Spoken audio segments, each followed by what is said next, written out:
Massive and extremely expensive military blimp used by the U.S. Army, NORAD, has come loose from its tether and is now floating freely over Pennsylvania somewhere. Let's get straight to our Pentagon correspondent, Barbara Starr. Barbara, tell us what happened here. This is a huge blimp. It's just sort of flying around right now. What are they going to do about this?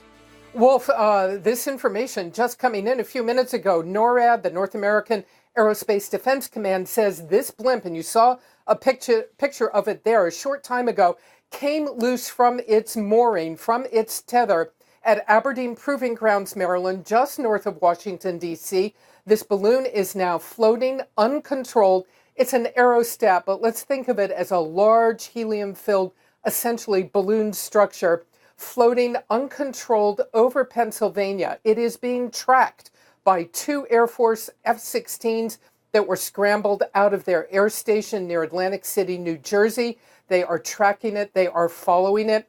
FAA and other federal agencies are working on this right now, trying to ensure air traffic safety in the path of this aerostat because it is uncontrolled, in uncontrolled flight, making sure no aircraft get in its way, and trying to decide what to do about it. So what is this system? It's essentially helium-filled with extensive radar equipment. It's something that they're using and testing at Aberdeen. It's essentially a system that was developed to try and have an ability to track incoming aircraft, unidentified aircraft, incoming missiles, of course, that in a war zone or combat situation. We have seen over the years these kinds of aerostats, much smaller, used in places like Iraq and Afghanistan. They've been very successful at providing surveillance over a wide area. This system in particular can fly about 10,000 feet over sea level. Right now, we are told it is drifting at 16,000 feet.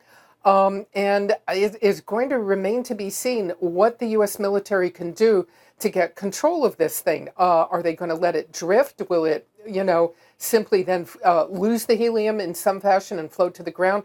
Are they going to take action to disable it and make it come to the ground? But at this hour, a pretty urgent effort going on to make sure air safety, as long as this is afloat, air safety is maintained.